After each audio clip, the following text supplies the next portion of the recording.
Imagine buying your dream sports car only to find out they took away the one thing that makes it feel alive. That's exactly what happened when Nissan dropped the Z NISMO back in 2024. No clutch, no stick, just an automatic. Enthusiasts were furious, and honestly, they had every right to be. Fast forward to 2027, and Nissan has finally heard the crowd. The Z NISMO now comes with a proper 6-speed manual transmission, and people, it was worth the wait. So what actually changed? Nissan didn't just bolt in the same gearbox from the regular Z and call it a day. They spent over 2 years strengthening the FS6 R31A gearbox, toughening up the clutch pressure plate, reinforcing the mounting points on the case, and redesigning the physical gear stick with a new pivot point that shortens the throw and gives it a much more satisfying mechanical feel. Even just flicking through the gears while sitting still, you can tell something is different. It feels snappy. It feels intentional. It feels like it belongs. Motor Trend got behind the wheel at Sonoma Raceway in California, and the verdict: the 6-speed is an absolute blast. On track, the upgraded shifter made the already punchy Z feel even more connected. The fatter torque curve made chasing down the lead car out of corners noticeably easier, way more so than a simple 20 horsepower bump on paper would suggest.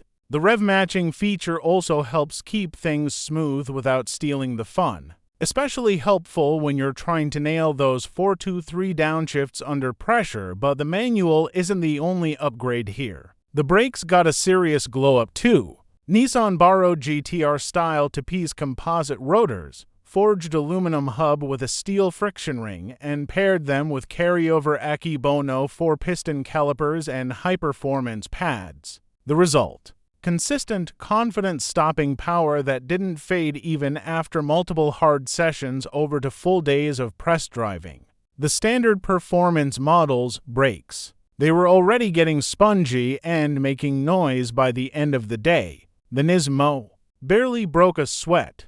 Inside, the new Recaro seats are another big win. Comfortable enough for a long drive, grippy enough that you're not sliding around mid-corner. The 2027 also gets some subtle exterior styling tweaks that give it a slightly sharper look without going over the top. Now, the big question everyone's asking: is the manual faster than the 9-speed automatic? Nope, not even close. The automatic will always have quicker shifts and better lap times. But here's the thing: almost nobody who buys a Z NISMO is going to be chasing championship points on a closed circuit every weekend. They're buying it because driving is supposed to feel like something. And rowing through gears, popping the clutch, blipping the throttle on the way into a corner, that's a feeling no automatic can replicate. The 2027 Nissan Z NISMO goes on sale in July, and pricing for the manual variant hasn't been confirmed yet. But honestly, for the fans who've been waiting 3 years to drive a proper stick-shift NISMO, it probably doesn't matter. Nissan took their time, did it right, and delivered something that's not just a car, it's a statement. Welcome back to the driver's seat, literally.